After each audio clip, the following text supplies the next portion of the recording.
पूरी तरह से जब मिट्टी में मिल चुके हैं वो, तब फिर से अपना राग अलापना शुरू कर रहे हैं, कोशिश कर रहे हैं कि एक बार फिर से राजनीतिक रूप से जिंदा हो जाए, जिसकी गुंजाइश दूर दूर तक नहीं है। लेकिन इसी दौरान राम रक्षा दल बना लिया, अभियान बना लिया, शुरू किया, फुस हो गया, कहीं चला नहीं, कोई जन समर्थन नहीं मिला। जहां गए लोगों ने आलोचना की, जमकर आलोचना की। उसके बाद कहानी उन्होंने शुरू कर दी दूसरी, एक जो यहां पर जंतर मंतर पर जो महाफ्रॉड आंदोलन हुआ, महाफ्रॉड, और पूरी जिम्मेदारी से मैं कह रहा हूं, महाफ्रॉड आंदोलन जो हुआ, उस आंदोलन में आए फिर अपना बचाव करने के लिए।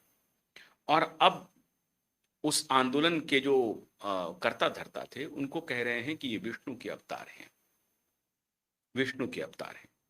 आज इस पूरे प्रकरण पे, और ऐसा वो क्यों कह रहे हैं, अगस्त बस 2 दिन के बाद आने वाला है और कुछ होने वाला है।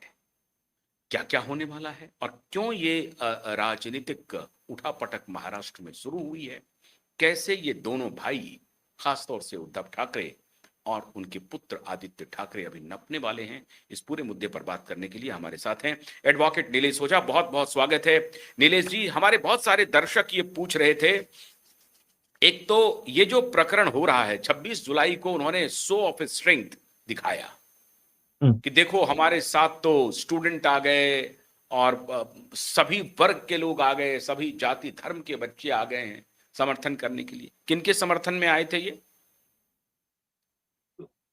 नहीं, अभी देखिए, किसको बताने की जरूरत नहीं है, खुद उन्होंने सौरभ दास जी ने वगैरह सब क्लियर कर दिया है। हम किसी पॉलिटिकल पार्टी के पीछे नहीं है। जिसको हमारे आंदोलन को समर्थन देना है दे। जिन पार्टियों को लगता है कि जनता का उन पे विश्वास अभी कम हो रहा है, अभी ये पब्लिक हमारे साथ में विश्वास ज्यादा बढ़ रहा है, तो बराबर वो सब ऐसे आना शुरू हो गए। मतलब इनके ऊपर विद्यार्थी आंदोलन में जिनकी दुकानदारी बंद हो रही थी, वो लोग आकर अपने खुद के लिए कवर अप लेने का ट्राई कर रहे हैं। जैसा कि आपने देख लिया, वो पुलिस वाला जो डिसमिस हो रहा था एक्सटॉर्शन केस में, अरेस्ट हो गया था, वो आगे आंदोलन में बोलता है मैं आपके लिए जॉब छोड़ने को तैयार हूँ।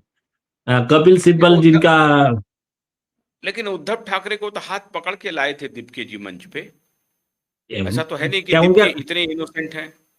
नहीं, उनके घर से थोड़ी बुला कर लाए थे, ये वहां पहुंचे तब उनको लेकर गए ना। और सुनिए, और एक बात, अगर वो चाहे अभिजीत दीपके हो या और कोई हो, वो लोग अगर इनको अपने आंदोलन में जोड़ लेंगे तो ये वन स्ट्रोक में बीजेपी का फायदा हो जाएगा। क्योंकि इनका ये ड्रग्स के बिजनेस का, एक्सटॉर्शन का, मर्डर का, वो जिलेटिन का, बाद में एंटी नेशनल एक्टिविटी का, वो कौन सा अल जजीरा के साथ में इनके मीटिंग के इतने प्रूफ्स है, चाइल्ड ट्रैफिकिंग वगैरह। तो एक ही झटके में ये पूरा आंदोलन का पूरा क्रेडिबिलिटी खत्म हो जाएगा। वो दिशा सालियान का गैंग रेप, मर्डर, क्या ऐसा भी नहीं है, डायरेक्ट प्रूफ्स है ना, तो बीजेपी बहुत खुश हो जाएंगे। एक मिनट मेरी बात सुनिए जरा सा। आप ये कह रहे हैं कि ये जो आंदोलन था वो बड़ा पायस था, बड़ा पवित्र आंदोलन था? नहीं, सुनिए, मैं आपको बोलता हूं, सुनिए। देखिए, आंदोलन में कई देशद्रोही असामाजिक तत्व घुस गए थे, कोई उसमें दो राय नहीं है। लेकिन मूल मुद्दा जो है, धर्मेंद्र प्रधान ने रेजिग्नेशन करना चाहिए और इसमें के सारे आरोपी पर कार्रवाई होनी चाहिए। जो पेपर लीक वाले मामले में वो मुद्दे को सबका समर्थन था।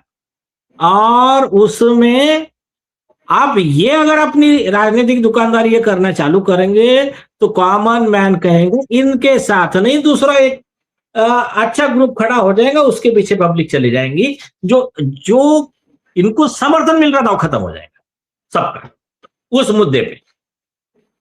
नहीं, लेकिन ये लोग तो ये तो आम आदमी पार्टी के साथ काम कर चुके हैं, अभी 5 महीने पहले तक ये काम किए हैं। ऐसा नहीं कि बहुत लंबे समय पहले उन्होंने छोड़ दिया था। आम आदमी पार्टी के साथ ये काम कर चुके हैं, उसके बाद ये नहीं आपकी आंदोलन बनाए।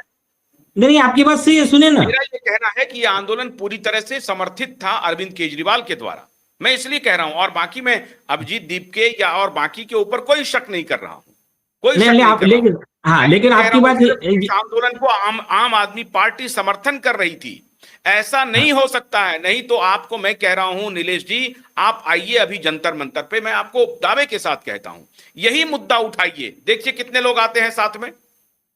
ये पूरा सुनिए प्रायोजित किया गया, ये पूरा पैसे का खेल हुआ, करोड़ों रुपए इसमें आए हैं। अभी जुनैद की गिरफ्तारी हो रही है, उसमें अब ये लोग सारे लोग आए हैं, इससे लग रहा है कि ये सभी पीछे पीछे साथ में थे। ये मैं कह रहा हूं, सुनिए राहुल गांधी इनके मंच पर नहीं गए, राहुल गांधी नहीं तो नहीं इनके मंच सुनिए, पे नहीं गए, इसका मतलब राहुल गांधी को जानकारी थी पहले से। मैं आपको बताता हूँ। देखो, अच्छा अच्छा पॉइंट उठाया आपने, बहुत अच्छा पॉइंट उठाया। मैं कुछ बातें आपको, मैं जो मेरे पास में इनपुट्स है, जो अवेलेबल प्रूफ्स है, उसके बेस पे मैं कुछ बातें क्लियर करता हूं। बोलिए। आपकी बातें बहुत हद तक सही है। पहली चीज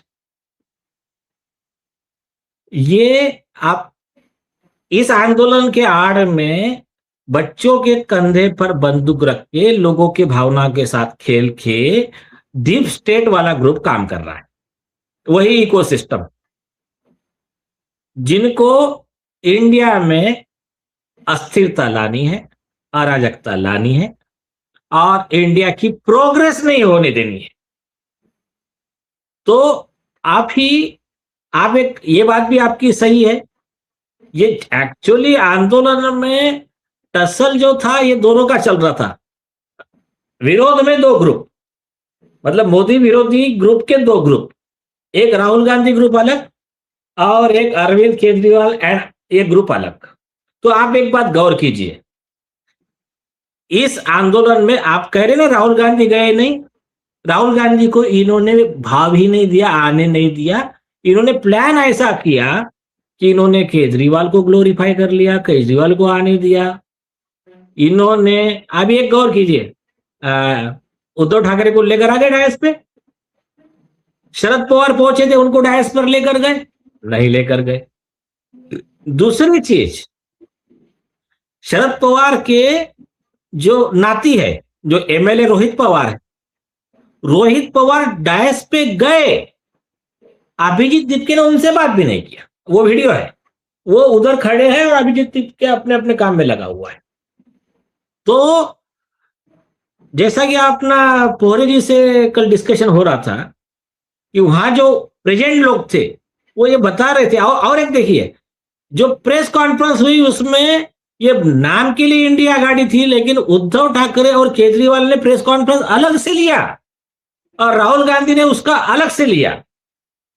तो ये जो है ना, ये सब इनका आपस का गेम चल रहा था और कॉमन मैन को सोशल मीडिया पे छोटे छोटे बातें आधी अधूरी बता बता के उनको गुमराह करके ये दिखाया जा रहा था, मैं देखो ये मुद्दा है, ये मुद्दा है। अब इसमें जितने लोग कई दिनों से अपनी इच्छाएं मार के बैठे हैं कि यार मोदी हट जाए, तो ये मोदी हट जाए वाला ब्रिगेड बोले दुश्मन का दुश्मन दोस्त बोल के घुस गए इसमें।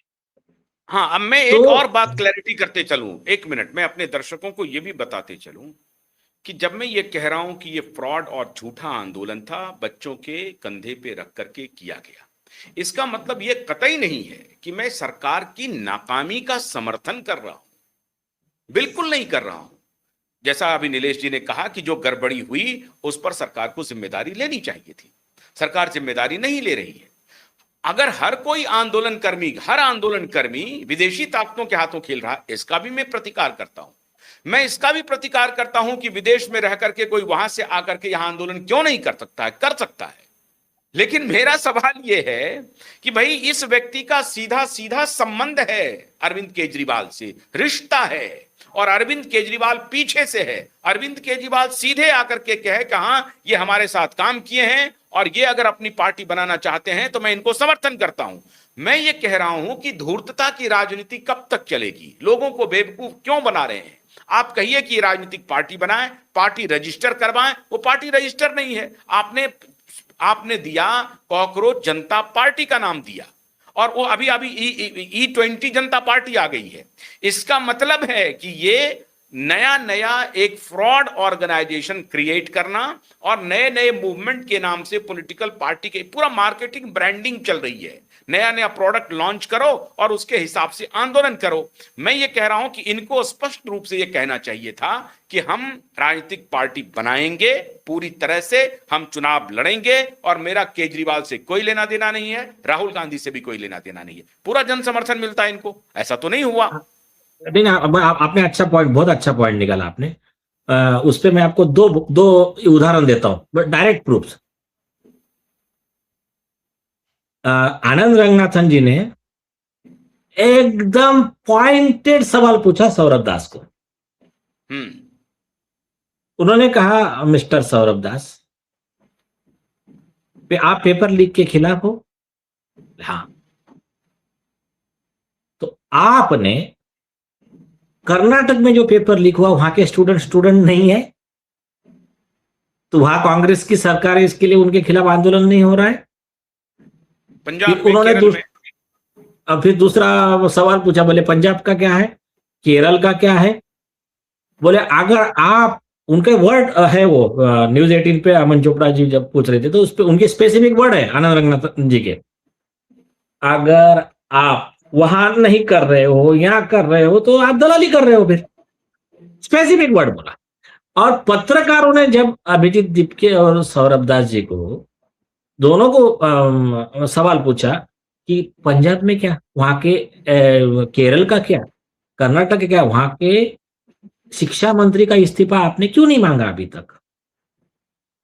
नहीं, करेंगे। तो ये जो विषय हो रहा है ना, इसके वजह से ये टोटल फ्रॉड है। और ये फ्रॉड के साथ अब हमें आप ये बताइए, एक मिनट रुकिए, आप हमें ये बताइए। हाँ, अच्छा, बोल लीजिए।